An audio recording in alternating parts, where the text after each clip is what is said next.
ጽጌረዳ ልብ አንጠልጣይና እውነተኛ ታሪክ። አዘጋጅ ማኔ። ክፍል 14። ወዲያውኑ ሱቁን ዘግተን ተያይዘን ሄድን። ደስታውን ለማክበር ወጣን። ማሂ ሳቋን ማቋረጥ አልቻለችም። ሳቋ እንዲህ ያምር እንደነበረ ገና ዛሬ አስተውዬ ማየቴ ነው። የሆነ ቅላጽ ያለው ሰላም ይሰጣል። እኔ ለምን ይሆን ይህን ያክል ደስተኛ እንደሆነች ግራ ገብቶኝ በተደጋጋሚ ጠየኳት። እኔ እንጃ ብቻ ነው መልሷ።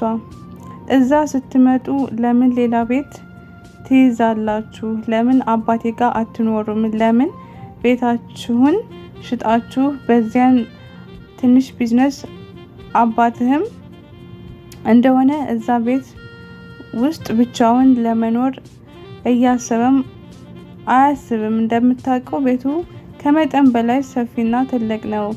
እናትህና እህትህንም እኮ ስታመጣቸው አብራችሁ መኖር ትችላላችሁ አለችኝ። ሳቄ መጣ። ኧረ ተይ ማሂ፣ አንድ አባትሽ ብቻ ሆኖ እኛ 4 ቤተሰብ ጠቅልለን እናንተ ቤት እንገባ?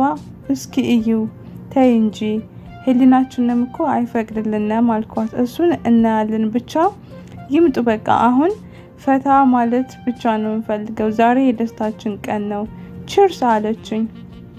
ከአባቴ ጋር ቁጭ ብለን ረጅም ሰዓት አወራንና ተመካከርን። አቶ እስማኤልና አባቴ በጋራ ለመስራት እንደተስማሙ፣ ቆንጆ የቢዝነስ አጋር እንደሚሆኑ፣ በቃ ካሁን በኋላ ህይወታችን ከዚህ እንደሚሆን፣ ደጋግሞ ወደዛ እንደማንመለስ ነገረኝ።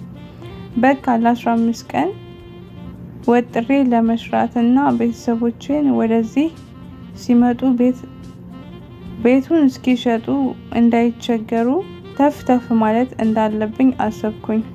ከዲሊቨሪ ስራው ባሻገር አቶ እስማኤል ቢሮ እየሄድኩኝ አንዳንድ ጉዳዮችን አስፈጽማለሁ። ተፍ ተፍ እያልኩኝ የተወሰነ ገንዘብ እያገኘሁ ማሄጊያ ማስቀመጡን ተያይዤዋለሁኝ። እናቴና እህቴ ሲመጡ እነሱ በደንብ ለመዝናናት ተጨንቀው እንዳይሳቀቁ ስራዎችን ለማግኘት ሞከርኩኝ፣ ግን ከባድ ነው። በቃ ከአባቴ ጋር ተነጋገርንና እነሱን ይዤ ለመምጣት ወደ ሐዋሳ ሄድኩኝ።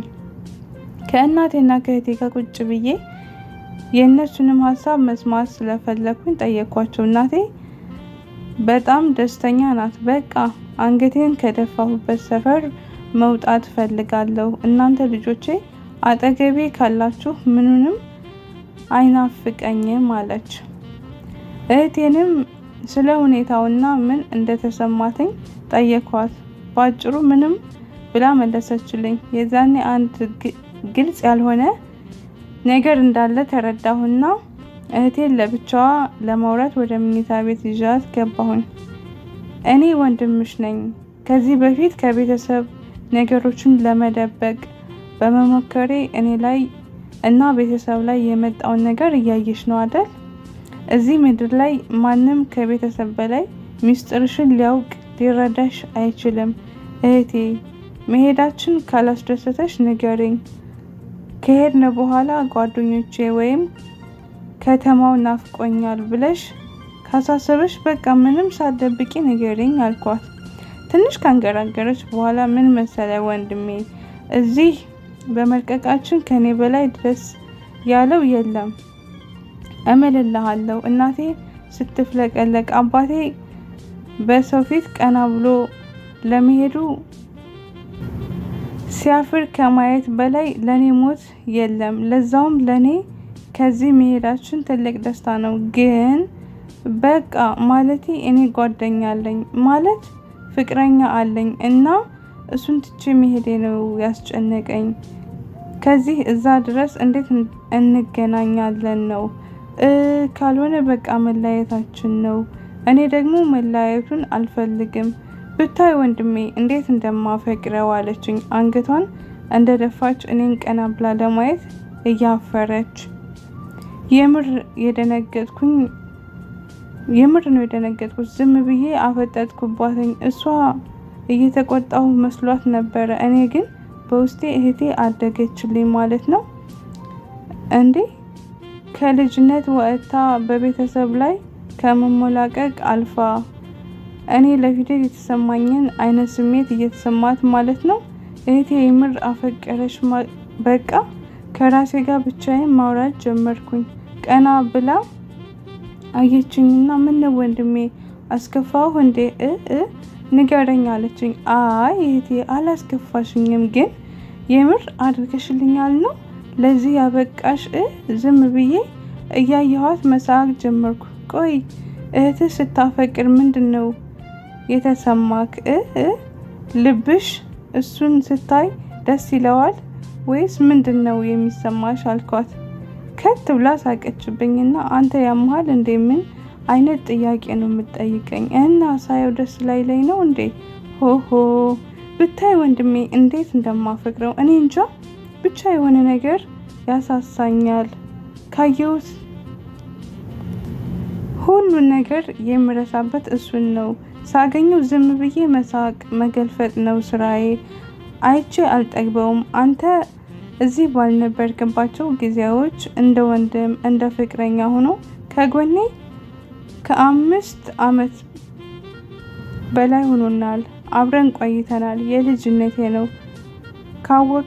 ካወኩት ጀምሬ ጸባዬ ይቀያየራል። እያወኩም አንዳንድ ባህሪዎችን አመጣለሁ። ወንድ ልጅ ለማየት አይኔ ስገልጥ የመጀመሪያ ያየሁትኝ ወንድ እሱ ነው። ከሱ ወዲያ ሌላ ሰው መልመድ ማፍቀር አልችልም አለችኝ። ደስ አለኝ። የተወራለት ልጅ ለማየት ጓጓሁኝ። ማን ነው? እኔ አውቀዋለሁ። የት ሰፈር ነው አልኳትኝ። ታውቀዋለህ? ኧረ አለችኝ። አይኔን እስኪ ወጣ እያፈጠጥኩባት ንገረኛ ታዲያ ማን ነው በእናትሽ? ያ የአበበ ልጅ ነው፣ የመጀመሪያ ልጁ ሚኪያስ። አወቅከው? እሱ እኮ ነው። ትዝ አለክ አይደል አለችኝ ፊቴን ጭምቅ እያደረገች።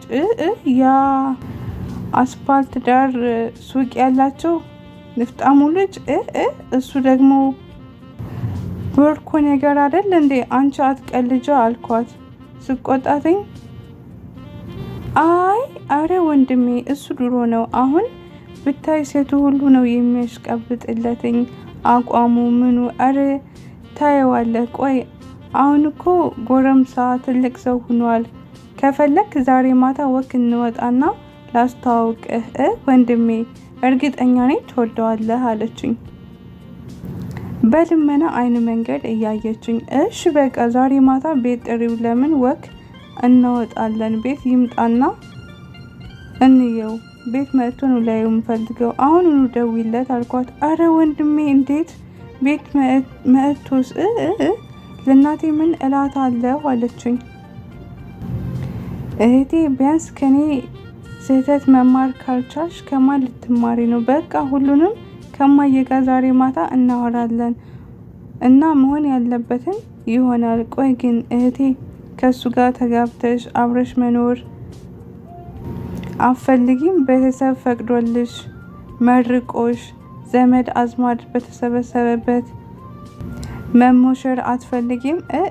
በቃ እኔ የምልሽን ብቻ አድርጊ አልኳት። ለእናቴ ቀድሜ ሁሉንም ነገር ስለነገርኳትኝ ተዘጋጀች። ተዘጋጅታ እየጠበቅነው ነበረ። እህቴ ልትቀበለው ወጥታ ደወለችለትና አልመጣም አለ። በጣም ፈርቷል አለችኝ። አገናኘኝ አልኳትኝ። አገናኘችኝ። አሁን የማይመጣ ከሆነ ከእህቴ ጋር አብሮ ስለማይቆይ እንድታስበው አልኩት ቆጣ ብዬ። እሺ ብሎ ስልኩን ዘጋው። ብዙም ሳይቆይ ከእህቴ ጋር ተያይዘው መጡ። እሷ ቀድማ ገባች። እሱ እየተከተላት ነበር። ሳየው ገረመኝ። ሰውነቱ ግዙፍ ሆኗል። ጸጉሩ እስከ ግንባሩ ግጥም ብሏል፣ ተፈርዟል። ጡንቻው መወጣጠሩ የለበሰውን ቲሸርት አጨናንቆታል። ግንባሩ አይቶ ወንዳ ወንድነቱን መገመት አይከብድም። ጺሙ በአግባቡ ተስተካክሏል፣ አሳምሮታል። ብቻ ካለችው በላይ ልቅም ያለ ቆንጆ ሆኗል። ወደ ቤት ከመግባቱ በፊት ወጥቼ እንደ ጓደኛ ሰላም ብዬው ተቀበልኩት፣ አከበርኩት። ደስ ይላል። እናቴ ከድሮም በስነ ምግባርና በስነ ስርዓት የምታመሰግነው አይነት ልጅ ስለነበረ በጣም ነበር ደስ ያላት። ውይ ቤተሰብ ግን ያፈቀረውን ሰው ሲወድልን መታደል ነው። እሱን በክብር አስተናግደን ከሸኘን በኋላ አባቴ ጋር ደወልኩለትና ያለውን ነገር በሙሉ ነገርኩት። እንደ ቤተሰብ በግልጽ መመካከር ጥሩ ነው ብዬ አስቤ ነው አልኩትኝ። እንደውም ልጄ ጥሩ አጋጣሚ ነው፣ ሰርጉን እዛው እንደግሳለን። ወደዚህ መምጣት ከፈለጉ ይመጣሉ፣ ካልሆነም እዛው ይኖራሉ።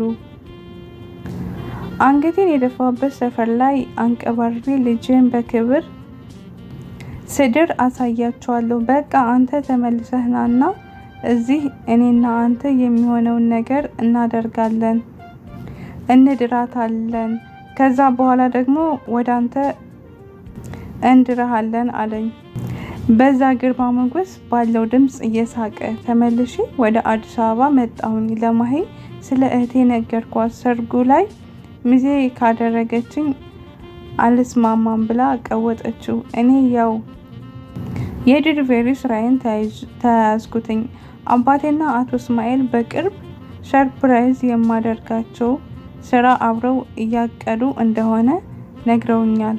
እኔም ከዲሊቨሪ ስራ ባሻጋሪ ቲሸርቶችን እያሳተምኩኝ ከሚያስረክቡ ልጆች ተቀብዬ ለሰዎች የራሴን ትርፍ እያሰራሁኝ ያሉበት ድረስ በማድረስ ጀመርኩኝ። ከቲሸርቱ ተጨማሪ ማሂ ብዙ እቃዎችን እያስመጣች ኦንላይን እያስተዋወቀች እንድሸጥ በጣም እያገዘችኝ ስለነበረ አሪፍ ብር ማግኘት ጀመርኩኝ። ያገኘሁትንም ብር እንዳላጠፋው እያልኩኝ ማሂ ጋ ነው የማስቀምጠው። የተወሰነውን ለአባቴ ሰጠዋለሁኝ። ለእህቴ እልክልሻለሁ ስላት ሰሞኑን